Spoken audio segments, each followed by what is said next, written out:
Cher haut potentiel émotionnel, savez-vous que chaque fois que vous prenez la décision de chercher d'aide en ce qui concerne votre santé mentale et votre vie intérieure, vous êtes en train de faire quelque chose de très puissant? Bonjour et bienvenue à cette vidéo. Je m'appelle Agakura, je suis haut potentiel émotionnel et je suis coach. Et en tant que coach, je travaille avec des hauts potentiels émotionnels. Chercher de l'aide en ce qui concerne notre santé mentale et tout ce qui est notre vie intérieure. J'ai l'impression que dans notre société, c'est toujours pas toujours bien vu.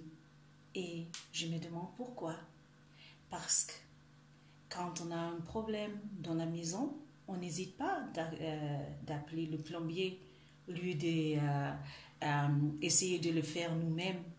Ou nous ne prenons pas des antidouleurs pendant des jours au lieu d'aller au dentiste si nous savons qu'il y a un expert qui peut nous aider. Il y a des gens qui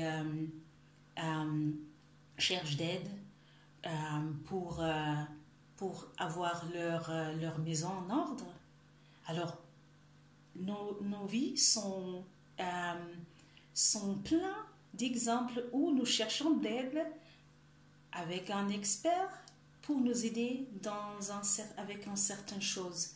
Et en ce qui concerne la santé mentale et notre vie intérieure, il est vrai que c'est en train de changer. Alors je me rappelle et j'allais vous raconter dans un moment mon expérience que ça a changé dans les dernières 20 et 10 ans.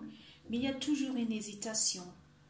Et je me demande pourquoi. Il y a beaucoup de spéculations. Je crois que c'est la fierté ou la honte qui font que nous hésitons de chercher d'aide avec un expert qui peut nous aider avec notre santé mentale et notre vie intérieure.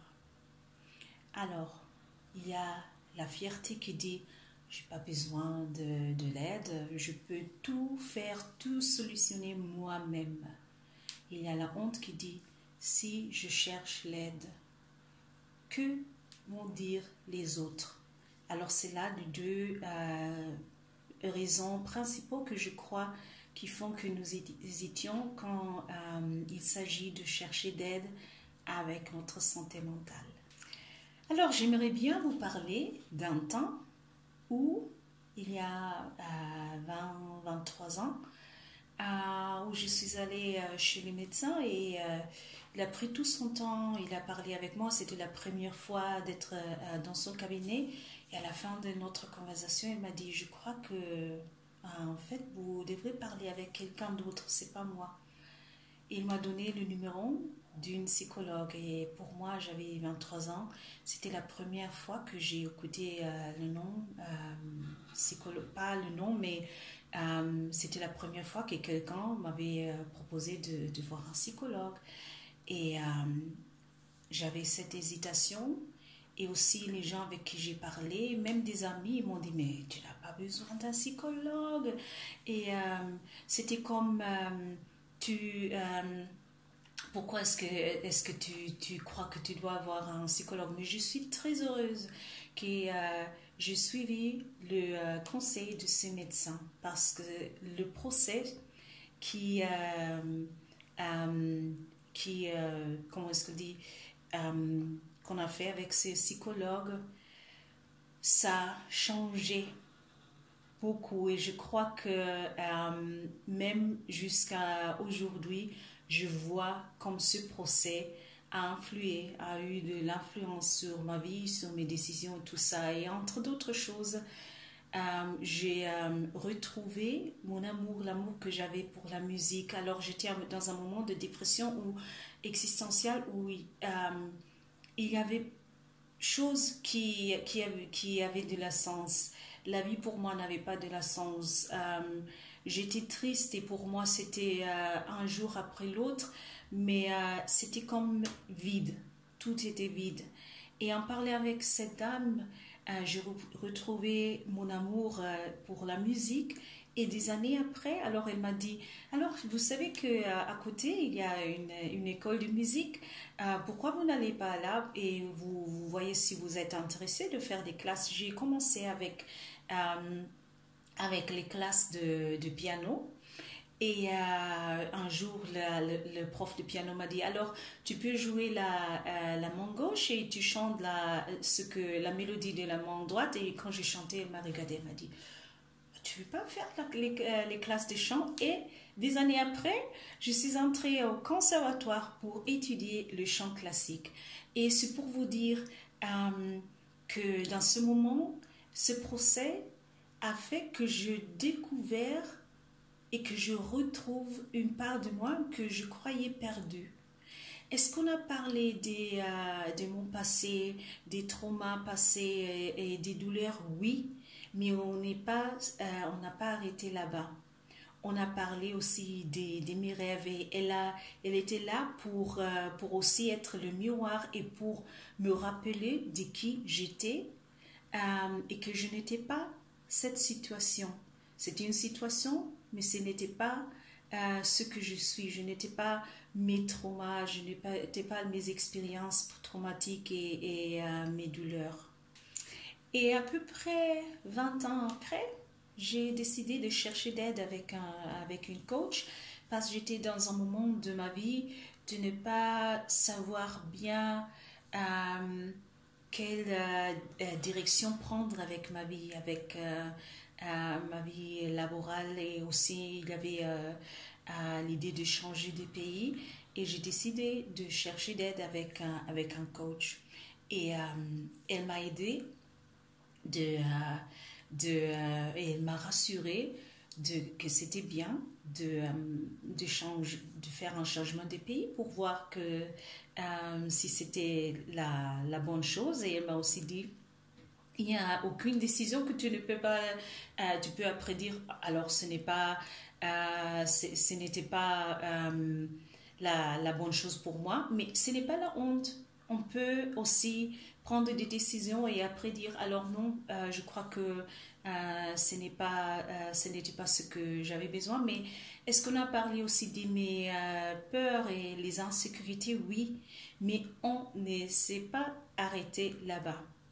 Alors, elle était là pour me dire que tu as la force, tu as le pouvoir de prendre ta vie dans ton main et de décider, de prendre des décisions pour toi.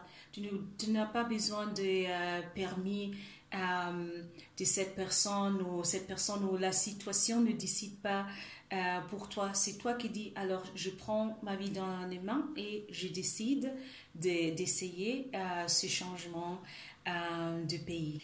Et pourquoi je vous raconte ça? C'est parce qu'il est important de savoir que quand nous cherchons l'aide d'un expert, il est important que cet expert soit là pour nous encourager, de nous servir de nos ailes et de nous dire que nous sommes une personne qui a le pouvoir de créer sa vie.